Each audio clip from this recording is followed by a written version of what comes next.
Cícera de Souza Bertanha, tem um ex-bolsonarista que está afirmando que a Michelle já foi presa entre os anos 90 e 93. Será? Olha, não tenho conhecimento desse dado, Cícera. Não tenho conhecimento. Regina Alves, é inacreditável essa gente bolsonarista, precisam de estudo. Impressionante como pode negarem tanto a realidade. É realmente impressionante, né? Enquanto esta cretina delinquente difama o presidente da República, o presidente Lula, o estadista do Sul Global, o líder do Sul Global, Lula, troca um telefonema com Vladimir Putin, né? Dois grandes estadistas, né? Vamos ver aqui, ó, essa notícia aqui, a Globo News trazendo a notícia. Vou trazer rapidinho para vocês, depois eu quero analisar um pouco isso aqui, ó. O presidente Lula conversou com o presidente da Rússia, Vladimir Putin. Vamos direto lá no G1 para a gente ter as atualizações. Um telefonema que aconteceu há pouco e durou cerca de 30 minutos. Informação do Guilherme Mazui, nosso repórter, que é o setorista também lá do Palácio do Planalto. Bom... Pessoal, quem puder se tornar membro do canal, R$ 1,99 por mês, tá? Só R$ 1,99 por mês, não é por dia, ó. Deixem a curtida, digam de que cidade estão assistindo, tá? Diga no chat de que cidade está assistindo, isso aqui é importante para nós. Já tem informação oficial, inclusive, que é a seguinte: o telefonema ocorreu nesta manhã, ou seja, nesta segunda-feira. Lula e Putin conversaram, então, rapidamente por 30 minutos, segundo aqui as informações que a gente tem, claro, sobre a guerra da Rússia com a Ucrânia, mas principalmente sobre aquela conversa no Alasca, né? A conversa de Donald Trump com Vladimir Putin, que foi uma pauta mundial. O governo está dizendo o seguinte, em nota oficial: após abordar os diversos temas discutidos com o presidente Trump, Putin reconheceu ao presidente Lula o envolvimento do Brasil com o Grupo de Amigos da Paz, que é uma iniciativa conjunta com a China. E o presidente Lula, nessa ligação, agradeceu a Vladimir Putin, reafirmou o apoio do Brasil a todos os esforços que conduzam a uma solução pacífica dessa guerra entre a Ucrânia e a Rússia. Lula também desejou sucesso às continuadas negociações. Lembrando, a guerra já dura 3 anos e meio, a situação é complicada, apesar de encontros de líderes mundiais, encontros importantes, como da última sexta-feira no Alasca, ainda não há um acordo de cessar-fogo, ainda não há uma previsão do fim dessa guerra, mas Lula está conversando e conversou há pouco com Vladimir Putin também. Detalhes estão todos lá no G1. Então tá, né? Essa notícia, claro que a Globo News não deu a fonte, né? Essa notícia é da Sputnik. É da Sputnik e a Globo News sonegou a fonte, né? Como é que eu sei que é da Sputnik? Porque a gente publicou no Telegram da Voz Trabalhadora às 11h30, tá? Às 11h30. Demos antes da Globo News essa notícia, tá? Eu só trouxe a Globo News aqui para ilustrar, tá, pessoal? Porque a Voz Trabalhadora, às 11h30, já estava trazendo notícias desse telefonema aí do Lula com o Putin. Carlos Magno, de Fortaleza, obrigado pela presença. O Ronaldo Gomes, de Contagem. A Márcia Firma é de Sátiro Dias, na Bahia. Ó. Pablo Huber está conosco aqui, dizendo que o Hugo Mota e o Alcolumbre estão honrando o lugar honrado do Ulisses Guimarães. O Brasil não vai se render ao nazifascismo. Eu não concordo muito contigo, tá, Pablo? Esses dois aí não são muito confiáveis, o Hugo Mota e o Alcolumbre, né? Jurandir Lima, dizendo que a fala da Michelle foi lá no Rio Grande do Norte. Que horror, né? Maria Salles, a pessoa que tem moral mais baixa que o pré-sal, xingando Lula. Se não tivesse tanto asco, teria pena. É verdade, é verdade. Mas o que eu estava dizendo é que a gente publicou lá no Telegram da Voz Trabalhadora e a notícia da Sputnik, e eles focam mais na questão da guerra da Ucrânia, né? Mas eu acho assim, né, pessoal? O Putin não ligaria para o Lula para falar da guerra na Ucrânia, né? E para agradecer o Brasil pelos esforços pela paz na Ucrânia, né? Na minha visão, na minha modesta visão, vocês lembram que quando houve o tarifaço, a primeira ligação do Lula foi para o Putin. O Lula ligou para o Putin em seguida ao tarifaço do Trump. Vamos lembrar disso aqui, tá, pessoal? Depois ele ligou para o Modi, da Índia, e para o Xi Jinping. E há na perspectiva de que ele faça uma ligação para o Ramaphosa da África do Sul para fechar ali o ciclo dos 4 grandes parceiros dos BRICS originais, né, os parceiros originais dos BRICS. Então, assim, na minha visão, é evidente que esse telefonema de Lula para o Putin foi para colocar ele a par das tarifas e para conversar sobre as tarifas. Até porque a gente sabe que a Rússia é um dos países mais sancionados, né? Não é o mais sancionado porque temos o bloqueio a Cuba, a Coreia do Norte é um país totalmente sancionado, também comercialmente, a Venezuela está sancionada, tem vários países aí pelo mundo afora sancionados, né? Mas a Rússia é um dos países mais sancionados, então sabe muito bem como lidar com essas sanções. Então, o telefonema original, lá, o primeiro do Lula com Putin, é evidente que girou em torno das tarifas e de uma resposta que o Sul Global pode dar ao Trump. O BRICS também, né? E agora, na minha visão, é evidente que o encontro de Trump com o Putin no Alasca não se restringiu à questão da Ucrânia, da guerra na Ucrânia. Foram abordados outros temas lá, inclusive os tarifaços, as sanções contra a Rússia, e eu tenho certeza que o Putin, como um integrante do BRICS, falou em nome do Brasil neste encontro Putin-Trump. Eu tenho certeza que em determinado momento Putin toca na questão do Brasil nesse encontro e faz colocações em defesa do Brasil para Trump. Eu tenho certeza que isso aconteceu lá no Alasca, gente. Por quê?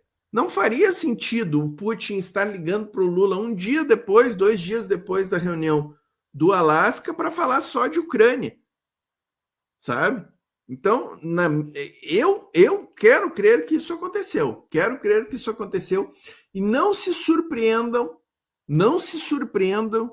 se daqui a uma semana a gente tenha todos os produtos brasileiros englobados dentro daquelas exceções. Vocês se lembram que vamos recordar aqui, né? O Trump baixa o tarifaço de 50% generalizado contra os produtos brasileiros, e em seguida, uma semana ou 2 depois, ele baixa o decreto efetivando o tarifaço, mas com várias exceções.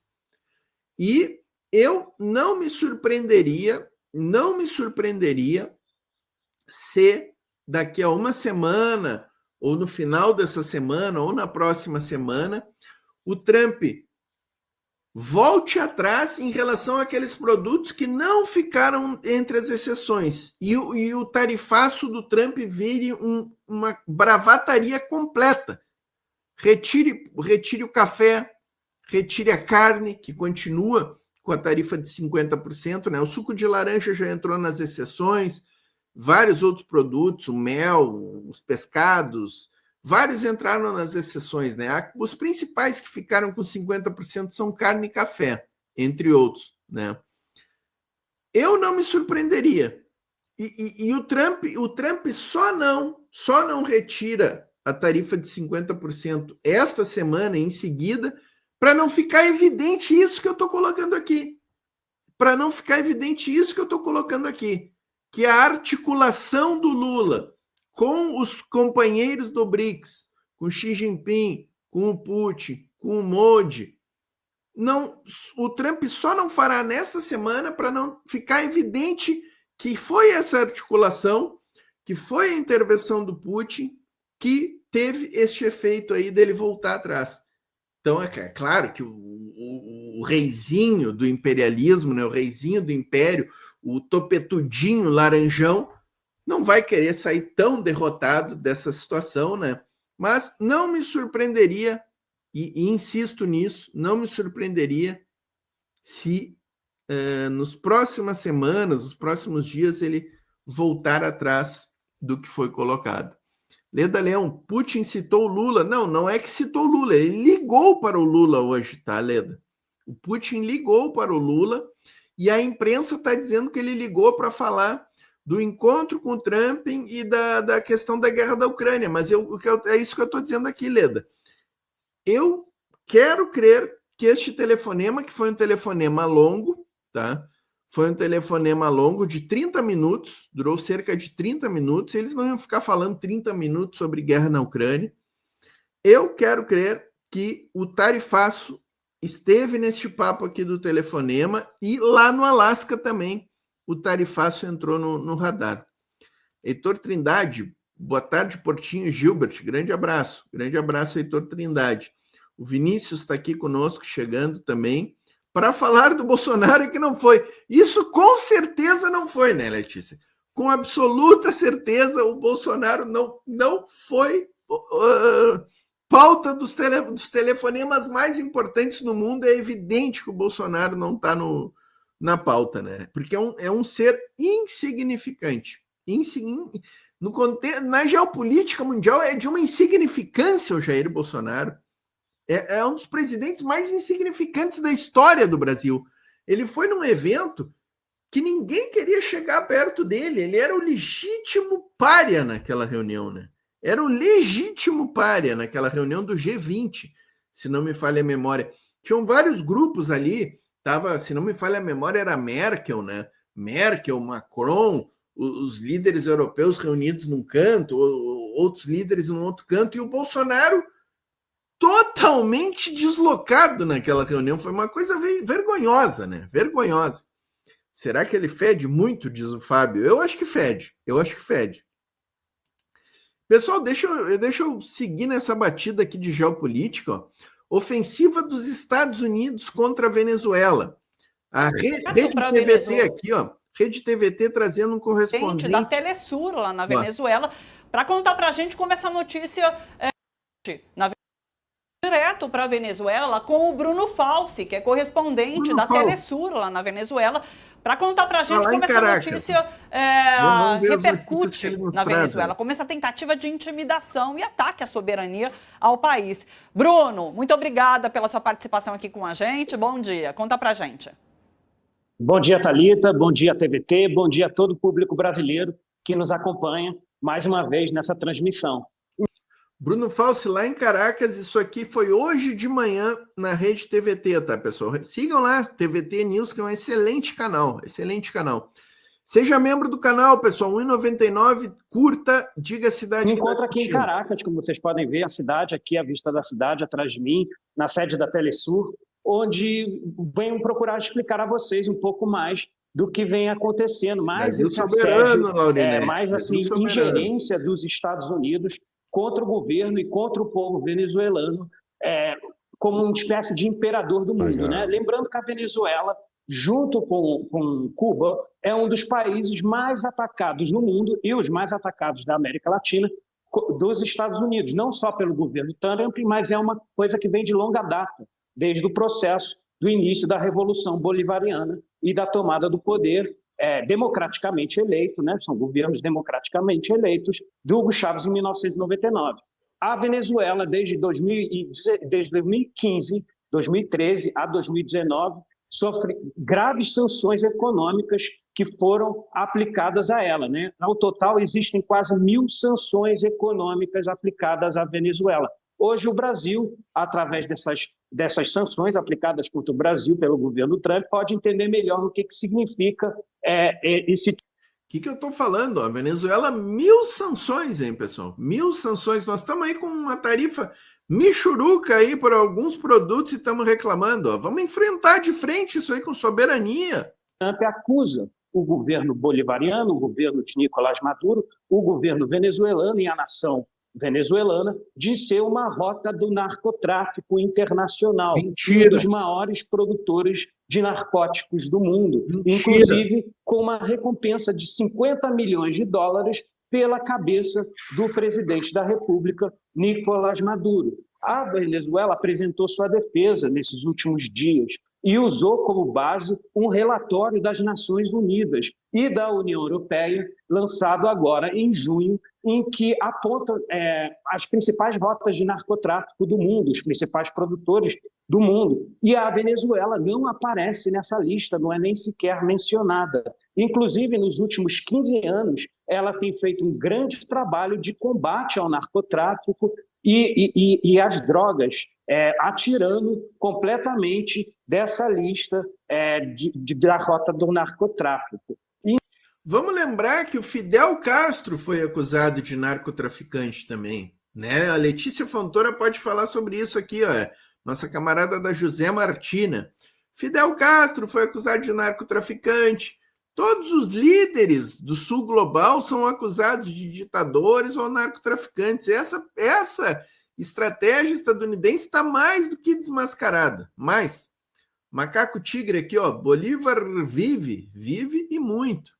E um outro fato importante que o governo venezuelano, diferente do governo dos Estados Unidos, em que acusa e não apresenta provas, em que acusa sem sequer ter uma denúncia formal sobre o acusado, a Venezuela apreendeu recentemente quilos de bombas que estavam sendo planejadas em uma nova tentativa de ataque terrorista aqui em Caracas, no centro da capital. Quilos de bombas foram apreendidas que estavam sendo planejadas pela extrema-direita venezuelana, liderada pela Maria Corina Machado, junto com o governo dos Estados Unidos, de detonar e causar o máximo de estragos e mortos aqui na capital venezuelana. A gente pode entender melhor hoje também com o bolsonarismo no Brasil o que significa essa extrema-direita, essas tentativas seguidas de golpe, de terrorismo e de ingerência junto com os Estados Unidos a essa nação. Enfim, 15 pessoas foram presas e estão sendo acusadas, com provas e todo um processo legal, de terrorismo nesse país. A Venezuela, então, segue na sua luta, como o Brasil, por autonomia e por soberania, principalmente, por soberania de sua nação e contra a ingerência externa, principalmente vinda dos Estados Unidos e de seus aliados. Perfeito, Bruna. Bruno, algum questionamento para o Bruno? Porque senão... Não, o Bruno deu um painel maravilhoso sobre o que está em jogo. E eu queria só que o Bruno comentasse um pouquinho, porque o pano de fundo dessa perseguição, nova perseguição ao presidente Maduro e à Venezuela e tal, vem do velho discurso da guerra às drogas. Né? Guerra às drogas, tem que acabar, tem que não sei o que lá. E é muito louco, né? Porque o país que mais traficou drogas na existência do planeta foi a Inglaterra traficando para a China. Né? Nós estamos vendo um fortalecimento desse discurso da guerra às drogas em todo o mundo. Nos Estados Unidos tem essa situação alarmante do fentanil, né? Que, segundo as autoridades americanas, vem tudo da China, então já podemos prever. Vai vir uma escalada sobre a China. A China já está sendo taxada a mais por conta dessa acusação de não combater o tráfico de fentanil para os Estados Unidos. Você, Bruno, você está vendo essa discussão da guerra às drogas sendo usada contra os BRICS em todo o mundo? Você vê uma escalada nessa narrativa? É importante pergunta, Laura. É sempre importante suas intervenções.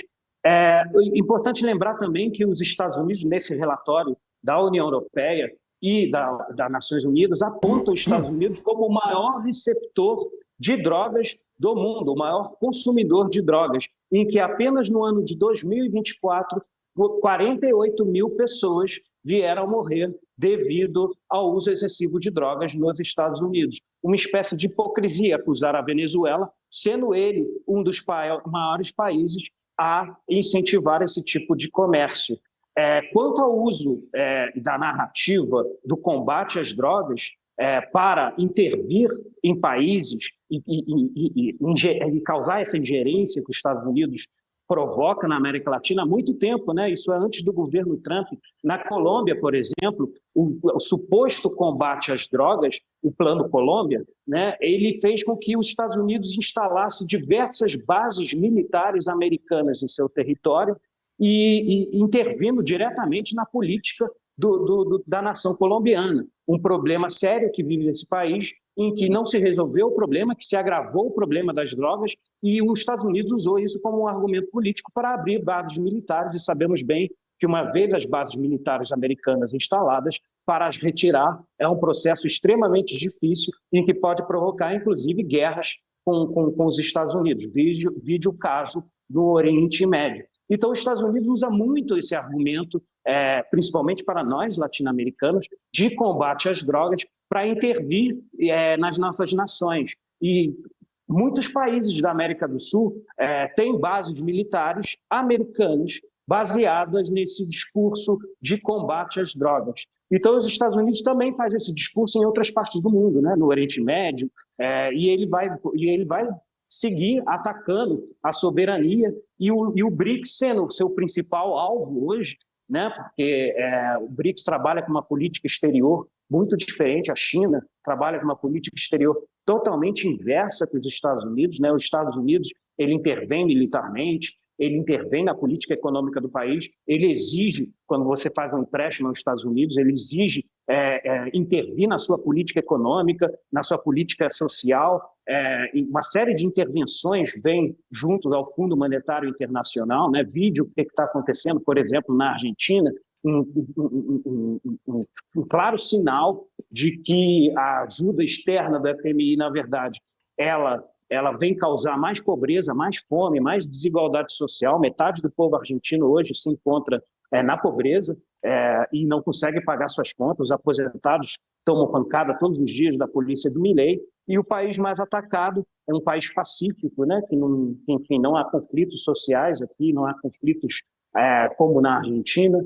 Há uma tentativa de ingerência dos Estados Unidos junto com a extrema-direita venezuelana, mas o povo aqui, ele vive em paz, ele sempre fala nas ruas da Venezuela que ele quer paz, que ele quer tranquilidade. Inclusive, houve processos eleitorais recentes aqui, eleições municipais, eleições a governador, em que não houve nenhum conflito, foi completamente normal. E, ao contrário do que se diz pela imprensa hegemônica, pela CNN, pela Globo e pelos seus aliados, há participação da oposição nas eleições da Venezuela. O que não há é participação de uma oposição extremista, de extrema-direita, que procura usar de terrorismo para causar caos e uma guerra civil no país, para então, assim, derrubar um governo que é eleito democraticamente e que eles não reconhecem como tal. E esse é o principal problema da Venezuela, né? A ingerência externa e a ingerência causada pela extrema-direita venezuelana subalterna aos Estados Unidos. Perfeito. Thalita, diga. Uma coisa. A gente não pode deixar de falar, né?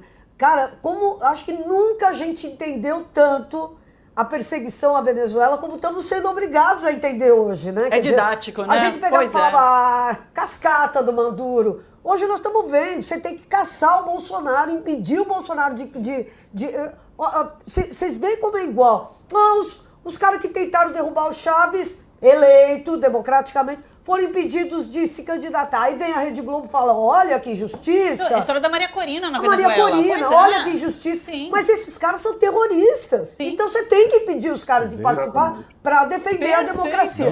Nós nunca tivemos que nós estamos sendo obrigados a entender o assédio que a Venezuela vem sofrendo desde o primeiro governo Chaves, porque a gente deixou a mesma cobra se criar aqui, né? Quer dizer, é triste. E o grande marco, o primeiro marco, talvez, desse momento, vou chamar de atual, porque o presidente Chaves, eles usam esse termo, que é um mercado, foi um canal de televisão,